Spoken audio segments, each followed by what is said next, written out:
Starting conversations is much simpler than people make it out to be. The first thing you need to do is establish any reason that you're there talking. And when I say any reason, it does not need to be anything grand or impressive. People are really just uncomfortable with things being unexplained, so all you have to do is have a reason good enough that it gets past that. If you've ever seen the photocopy study by Ellen Langer, this is a really good example of just how little reason you actually need. But two that have worked really well for me are either having some kind of comment or joke or observation about the environment that we're in that feels worth sharing with another person, or paying the other person a non-physical compliment. That means not complimenting, how they look, but some kind of decision they've made. That could range from what they're wearing, their accessories, or if, you're at a skate park, like I always seem to be, and you see someone working really hard on a particular trick or do something really impressive.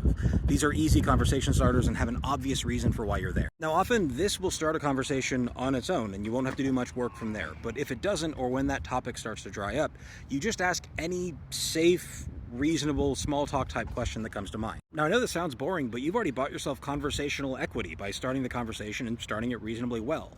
So it matters a lot less about what question you ask and matters a lot more how you navigate answering it and talking about the new topic. Like, genuinely, one of my most common questions for people is, how did you get into whatever thing it is we're doing? Usually, if people are open to talking, they'll give at least like one sentence answers. But if you start getting anything that's too unenthusiastic, short, or hard to respond to, it might mean they're not interested. So when that does happen, and it happens to all of us, give it one more line of dialogue, one more comment, one more question, and if it doesn't go anywhere from there, just excuse yourself graciously. But that's it. Just establish any reason that the two of you should be talking, and don't be afraid to try a few different topics as long as the conversation is still flowing.